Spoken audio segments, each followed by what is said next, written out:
Good afternoon, YouTube. Thanks for tuning back into another video. We are in the garage. We're not working on the K stuff today. We're actually on the B series Integra and gonna figure out a brake tuck. A lot of people have been asking for this video. I hadn't done the brake portion of this build yet. In this current situation, I did a brake tuck video years ago with hard lines. It was kind of okay. But this is gonna make brake tucks so much easier, and I wanted to share this with you guys, so stay tuned. If you haven't already subscribed to this channel, before we dive into it, please go ahead and hit that subscribe, because we do a lot of DIYs, have a lot of fun, and you can see this build process turn into a fun car. That being said, let's go ahead and start the video. Thanks for tuning in, guys, and let's dive into it. All right, so anybody joining the channel now and isn't familiar with the car, this is our 1997 Acura Integra, sport front-wheel drive, street type build. In the last couple versions of it, it was like a semi-street friendly ram horn, really basic setup. And we did do a brake tuck previously, but we had just used like some hard lines all bent up. They didn't really look well. They had a few kinks in it, and we kind of want to stray away from that and actually go with the proper brake system on this car now and actually make sure that it works well and it's safe for us. Especially with these cars going 150, 160, 170 miles an hour, you want to make sure you have the stopping power to actually safely stop the car, obviously. That being said, we're actually still using a power brake, which is a brake booster with an OEM style master cylinder. And we actually went over to an EK booster and master. The EK is slightly different spacing than the Integra booster, so you'll need a different booster if you're doing this conversion. And what I like about this is that instead of the Integra ports that are on the side right here, this one actually faces one straight up and then one off the side right there. So the placement of the actual ports on the master cylinder is a little bit better, and it's a 4-bolt mounting mechanism to the actual firewall. You can put that setup on any Honda, any Civic 88 to 2001 if I'm not mistaken, and you'll still have that clean look of that EK master cylinder. So if you want to go with one of those, it's a great upgrade, and it looks a lot better, especially when you're doing this tucked kit. Now, the kit that we're actually using is kind of custom made for this specific chassis. In the old setup that we had the OEM master with 2 lines coming off of it. Obviously, there's 2 ports, and those would control only the front, and then we had a stage and brake in the rear. So I talked to Josh over at Finishing Lines. We got a nice custom kit, and essentially what we're doing, this is the first line that comes off the master cylinder. This is going to be going to the actual rear port right here. That's bolting right there, goes into the firewall. Then in the firewall under the dash, there's this AN bulkhead split. So this is a T right here. This comes through the firewall. This part right here is on the inside of the car. And it splits off into 2 lines, which are both right here, go into the wheel wells, then have another bulkhead out of the wheel wells, and these go to the OEM brackets to hold the caliper hoses. We ended up also doing some caliper hoses. These are OEM style replacements. You can get them from Finishing Line, and you can even use it on a stock setup. Good thing about these, it's not like that OEM rubber that gets hard and cracks over time. This is braided and coated line, super high quality, and you can actually get nice little colors like we did. This is gonna match Lafayette perfectly, the black and red. So I really wanted to go with that theme. So even if you're not doing a brake kit, you can still use those high performance caliper hoses. But anyways, so it's gonna be super easy. It's gonna split all of that off and run super consistent. And one of my favorite things of the kit, we only need to use the rear port. And you actually hook this up with one of these little plugs. It's gonna go right in the top right here. And how clean, tell me how clean this is. As you guys see, the engine bay is fully shaved and all done up. That top port we're not even gonna use, so we don't even have to worry about that one. We're just using the back one and gonna split it at the firewall. So it's gonna make this whole process super easy. Before anything, since this is braided line, it gives you the capability of actually figuring out where on the firewall you want to make a hole to have that split T go into. Now, I've seen a lot of people on these chassis, especially the 88 to 01 Hondas, they'll use this hole right here, which we've welded shut, obviously when we shave the bay. I still have one right here, but it's kind of double stamped. There's another piece of metal behind this hole right there, so we might not do that one. And then that's kind of like the go-to spots. A lot of people also do it at the very bottom next to that steering column exit from inside of the cabin. We might do that, but obviously we're gonna check it first. Once it's actually in the car, it'll be under the dash, and it gets nice and split from side to side, and you'll be able to run your hoses accordingly. So we already know that this one's gonna go on that side port right here, and the way that the hose is made, you can actually place it, like I said, in a couple different spots due to the length. So we're not too worried about exactly where the hole is gonna be drilled. But before we actually figure that out or decide, there's something that we wanted to note. So we have two caliper hoses right here. The caliper hoses are the same size. Hold them up for you. They both come with brackets. So these are universal side to side. It's not specific. As for the underdash, let me put these together so you can actually see. One side is longer than the other. Kind of hard to notice while I have it with one hand. But since the master cylinder is going to be offsetted not in the center of the car, but it's going to be offsetted towards the driver's seat, obviously the short line is going to go for the driver's side. The long line will go for the passenger side because it needs to reach under the dash. That being said, if I'm not mistaken, these 90s are going to be on the outside, actually hitting the part where we have to drill through the wheel well. Now, how are we going to know where to drill through the wheel well? Great question. We have these caliper hoses already, and if we were using OEM caliper hoses, then we would have a little bit of a reference point as well. Good thing about this, it has the little step right there. You can see that secondary lip up here that actually fits into the bracket right there. And you can have it sitting there while you put the hard line and actually figure out where in this area we need to drill out. So here's that little clip, brand new, provided with the kit. And we already know that this lip is already made to what direction it needs to sit. And this isn't gonna be the final install of this. This is just to get a reference point of where to drill. So let's go ahead and put it right there, perfect. Put that right there. I think actually I put it upside down, but anyways, the retaining clip's on there. Next part, hard line. You have the bulkhead on the outer part, and you have the fitting side, purely fitting side, on the hard line part. So the firewall or wheel well is gonna sit like this into the wheel well. This is the hard line. Lightly thread it into place. You don't wanna crank this down, especially since this is not the final install. But this is free right here. Now we can see exactly where this is gonna go, right over here. So you can kind of play it exactly how you want. This hard line is pretty hard, but if you drill it slightly wrong, it's okay because you can kind of play with it a little bit. But looks like it's gonna be right in that corner right there. So what I'll do with a little Sharpie, I'll go ahead and mark it right at that portion, right where it needs to be. And then with a little drill bit, make a little drill. If it's a good enough angle, I can use the drill and make the hole as big as it needs to be for this bulkhead to actually fit through. Just keep in mind, don't drill it bigger than it needs to be because this needs to be nice and tight in there. You don't want it flopping around, and then it's gonna be sealed by using that bulkhead right here. You can see this clamps, it's gonna clamp the metal between the wheel well and the back of the firewall, right in between that. And we'll have AN fittings on both sides.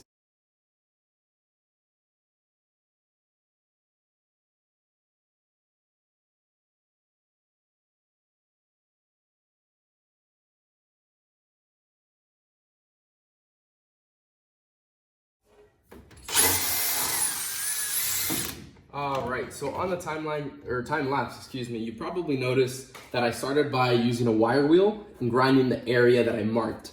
The reason that I did that, if you're drilling straight into the seam sealer, sometimes your drill bit will get stuck in the seam sealer, and if it gets off of track of where you need to drill, it won't actually give you that same spot. Instead of doing that, I just took all the material off, made it just straight metal right there. Then I used this little punch, which, you see that? It's a spring-loaded punch. You kind of just put pressure against it, and it leaves a little mark that you have as a guide for your drill bit. I also ended up taking out the coilover, just 2 bolts up top, 1 at the bottom. Didn't have to touch any of this. Reason I did that, this drill is actually pretty big. Some have like a 90-degree drill, but most people at home don't have that. So I just like to use what you guys can have access to. And really simple, just put it where the coilover goes and started drilling right here. Got a nice little pilot hole. Now on the inside, there is a little lip of where this is actually drilling to, which I'll show you right now. I'm actually gonna knock it down with a hammer. So, let me see, here's my hammer right there. And you can see the hole is actually right over here. That's the hole, and then this is another sheet metal lip right there. Now, I could do it without knocking this down, but then the bulkhead is gonna be all wonky and isn't actually gonna have correct seat on there. It's not gonna sit right. So let me go ahead and knock this out. It's a lot flatter, but I'm gonna clean it up later. If you wanna do it a little nicer, don't do it like I did it. But now I can finish drilling that out.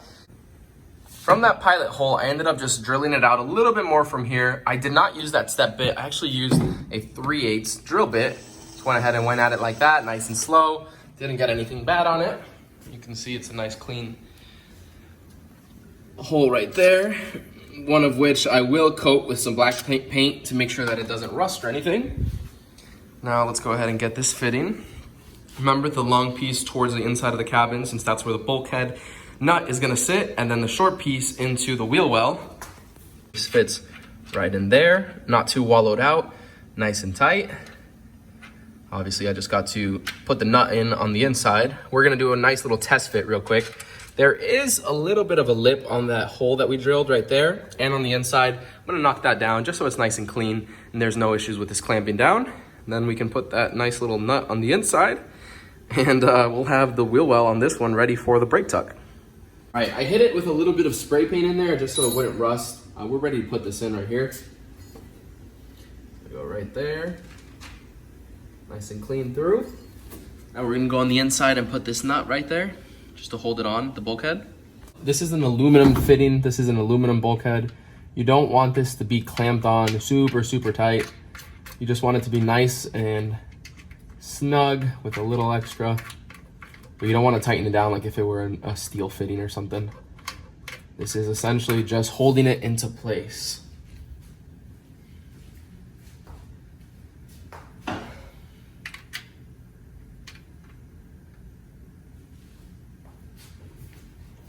Now, it's gonna be a little bit difficult to actually get this snug down all the way without having another person on the other side holding the fitting, but you can still do it.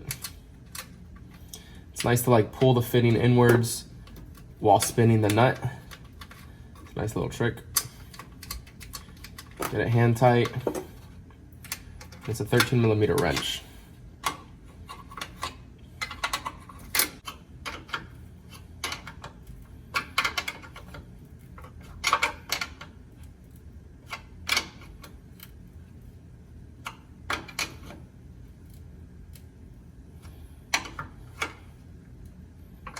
Bulkhead's on there, nice and firm. Like I said, you don't want it over tightened. You want it nice and snug. It's aluminum, be careful with it. It's right there. The important thing of us having done this now at the beginning rather than later once we were actually installing everything down here is that now we're actually having a reference point inside of the cabin as to where the lines are able to meet up. And we can start to also loosely mount this. Now this isn't gonna be the final install for this hard line. This is just gonna be to hold it into place. And yeah, we know exactly where inside of the chassis we can fit the other parts.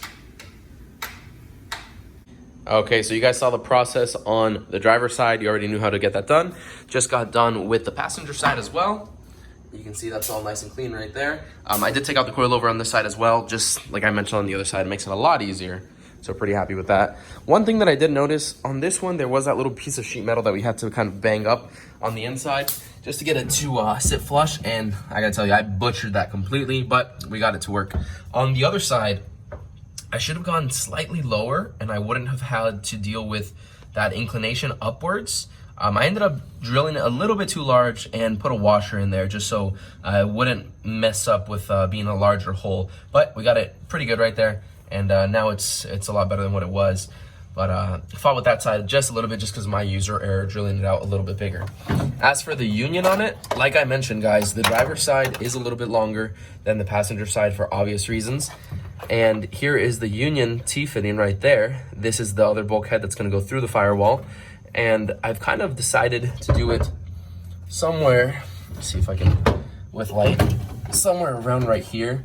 Now this is an OEM hole that I covered up, and I could have just used that hole, but given that I welded it shut, there's a little bit of Bondo behind here on the firewall side, since obviously we did the body work for it. I'm gonna go a little bit higher right around there, and let me show you exactly where that turns out to be on the engine bay side of things. It's gonna be somewhere right around somewhere right around there. Not exactly, it's gonna be somewhere around here, but I'm pretty happy with how that would look right there. As a reference point, you can see right here, a little bit of waviness from how I did the bodywork. I didn't do it perfectly, but you can tell that there used to be a little divot right there, and you can see this divot on top for reference from the inside. I'm doing it right about the center right there, and I'm still gonna have a little bit of room so I can put the hose onto the brake booster right there, onto the manifold, and everything will be nice and good right there. So last hole to drill on that side, and then everything will be routed.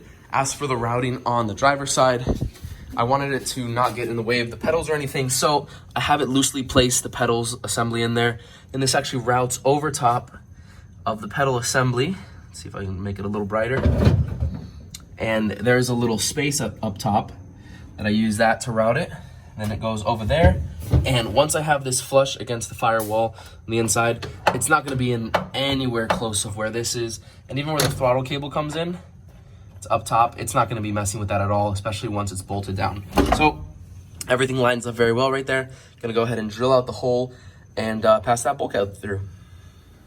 Measure twice, cut once, guys. But you guys know I send it puppy all the time. I don't really do all that. Do as I say, not as I do.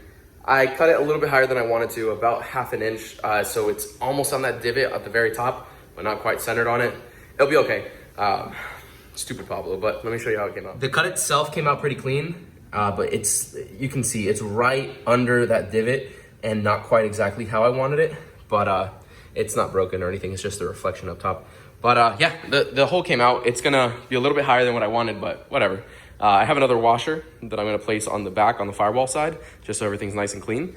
And yeah, I'll go ahead and run the fitting bulkhead through there right now. Bulkhead is through and snugged down. Not bad right there. You can't tell anything, like it's still totally tucked. I'm just being picky, you know. It's funny, I'm picky, but I don't take the time to do things super meticulous. I don't know, it's kind of weird. But you can see on the inside, I kind of have it at an angle, so I could have the top line out of the way from the throttle cable, still tucked away like this. These aren't tight yet, they're just kind of in place. And I have it at an angle also, so this can very freely, without kinking or anything, go towards the other side. Although this is a very high quality braided hose, you can't kink it regardless. But it has its nice slack right there. It's not gonna have any issues whatsoever. So I'm pretty happy with that. I tightened down the bulkhead. Everything is nice and snug. Last thing I need to do is actually route the line exactly how I want. And yeah, we're on the 90% done. And once that last line is mocked up, it can be bled, which I'm not actually gonna do in this video because I'm by myself right here. I don't have anybody to pump the brakes and actually get over here to have it bled right now, but I'll be able to have everything ready to be bled and in the future be able to do that. Okay, so this next portion, we're back in the wheel well. Everything is pretty snugged up. It's not finally tight, but I want to get everything in place first. Obviously, we have the hard line going from the inner of the well, from behind the firewall to the actual bracket, which we showed you guys putting on the brake hose before. And that brake hose just goes all the way down over here to that plastic bracket. We didn't go with the billet one. There is a billet option as well. That bracket right there, that's gonna go attached to the spindle. And then from that point forward, the end of that line is gonna go to the caliper itself. So I'm gonna show you real quick how easy it is to just actually get that swapped out. Just put it right there so you can see nice and easy. And for this next portion to remove, we're gonna be using two sizes, a 14mm wrench. It's gonna be for the end of the line right there, and a 10mm wrench for the bracket. And this is super easy. You could use a socket and ratchet as well, but I think I have my ratchet inside of the car. Don't want to get it out right now, but it's nice and easy. It's not rocket science to get this taken apart. If you really want to get fancy, if you're like a show car or something and you want to make it look really nice, you can do aftermarket bolts right there. There you go. OEM bracket off. There's the OEM kinkable hose. This one actually, over time, let's see, there's like micro cracking going on. This car was relatively low miles and mostly a Florida car, so it didn't get too much abuse. But when you see like a high mileage Honda, especially if it's a northern car, those break super easily. Cracked it loose right there. Now keep in mind, if your car has brake fluid, it's obviously gonna leak brake fluid. So I have a little bit coming out right there.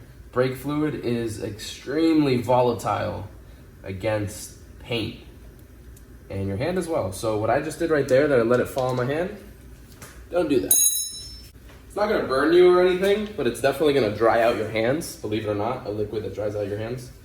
Yeah, so, comes off right there. Set some, clean the rag, with a rag, nice and clean. I'm gonna show you the back of this caliper real quick by turning it. See if you can see right there.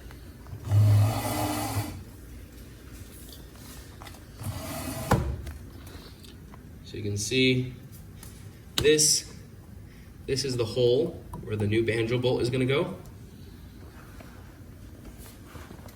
And it's really simple to install. I think that should be a good view for you. The thing about this, it not only comes with new hardware and like what bolt you're gonna use, but it also comes with new crush washers, because you never want to reuse this crush washers, especially on something that's as important as brakes. Another good thing about this line will not kink, so you have the freedom to like route it exactly how you want. So super simple. We're gonna get this bracket right there. The holes are obviously aligned for an OEM spindle. Go ahead and thread that on right there. Do the same for the bottom bolt.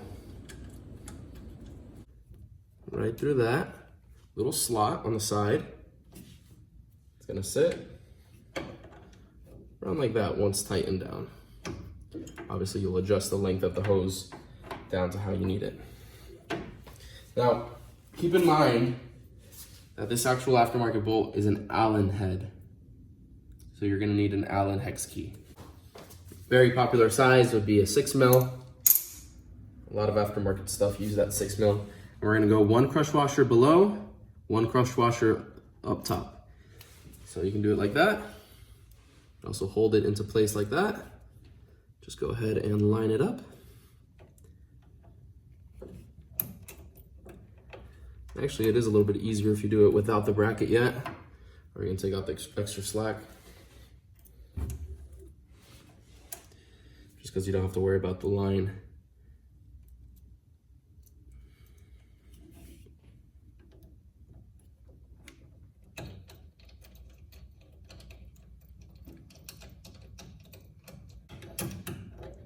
And while we're tightening down, I like to give it a little extra slack on the line, just so it can be positioned without any stress. There, it's snug. You can pull back on that line to take out that slack. It's gonna be something like that. It's like an acceptable amount right there. And then, using your hex key, number size 6, you can go ahead and tighten it down. Remember, the seal on this, contrary to the flare fitting, this is gonna be sealed by the crush of that ring. So you do wanna give a good amount of pressure on this. You don't wanna torque it like if it's a head stud, but I like to do it to about right here. And another good thing of when you're doing the bleeding process with somebody here, as you're bleeding, take some time, go over all the fittings, make sure everything's nice and tight and that there's no blowouts, leakage, or anything that's out of this world. That's not with this kit in particular. It's with any brake or any fluid system ever. You always want to double, triple, and quadruple check your fluids. You never want to leak. Brakes and fuel are the most important fluids in the vehicle. You can lose a coolant line and you'll have water going out. Your engine will overheat. Sometimes if you get water in the wrong places, it's absolutely terrible. But brakes and fuel are the most important. Brakes, you need it to stop. Fuel, it's very, very flammable. So you never want any of those two systems, especially, to have any type of leakage. So that's nice and snug right there. Okay, bracket's on there, and it's in place. Now, the good thing about this kit, there's a couple different ways that you can do it. You can route it on the inside of the shock. You can route it from this side over here and then back over. You can make a bracket and have it attached somewhere there. It's up to your preference. There's a couple different ways that you can do it. And there's no right or wrong way, especially with a braided line, because you have so much different abilities on how you can set it up. Now, this is getting disassembled again. Right now, I did the demonstration to show you how to put it on the caliper, how everything is going there. This is all getting disassembled. We're doing 36mm hubs onto this car fairly soon. I'm actually ordering them tomorrow so we can run the Type S axles instead of the standard Integra axles in this. They're a little bit beefier. I'll be doing a video on that as well, but it's a nice little tutorial on how you can see how we actually did the brake line tuck and stainless conversion for the lines. A lot better. Last thing to do would be essentially tighten up all the other fittings like this, make sure that it's nice and tight. This one as well, the ones inside and to the firewall, those all need to be nice and tight. That way you ensure you don't have any type of leaks. And like I said many times in this video, I don't know if the camera is pointing at me, but check your fittings. Make sure there's no leaks because that's a very, very important part of your car. And I want to make sure you guys have fun, obviously. Make sure the car looks good, but more importantly, that you guys can have good stopping power and you're safe in any of these race cars, daily, show cars, whatever it may be. All right, guys, that does sum up the video for today. We are completely done with the brake tuck on the Integra. Pretty simple to use. There's, like I mentioned in the beginning of the video, there's a whole bunch of different kits. This was more of a custom kit in the sense that we wanted specifically just the front brake pedal to control just the front brakes, excuse me, and only use the one line off the master cylinder while keeping power brakes. So glad we were able to get that figured out. Super simple to use kit, and I love how tucked it looks. From, if you're looking at it from like this angle right here, you can't even tell that there's any lines on the car whatsoever. And then here in the wheel well, it's really nice and clean how it actually just goes straight into the cabin behind the firewall and distributes from there instead of having to run all those ugly lines like we used to have to do with the OEM setup. That being said, we are done with the video for today. If you aren't already subscribed, make sure to hit the subscribe and notification bell as we're gonna be finishing up this car relatively soon. And I really want you guys to be there with us when we do the first start and start having fun with it again, because I really do miss driving this car around and going to the track. I'll see you guys in the next video. Thanks for tuning in as always. I love you guys and take care. Peace.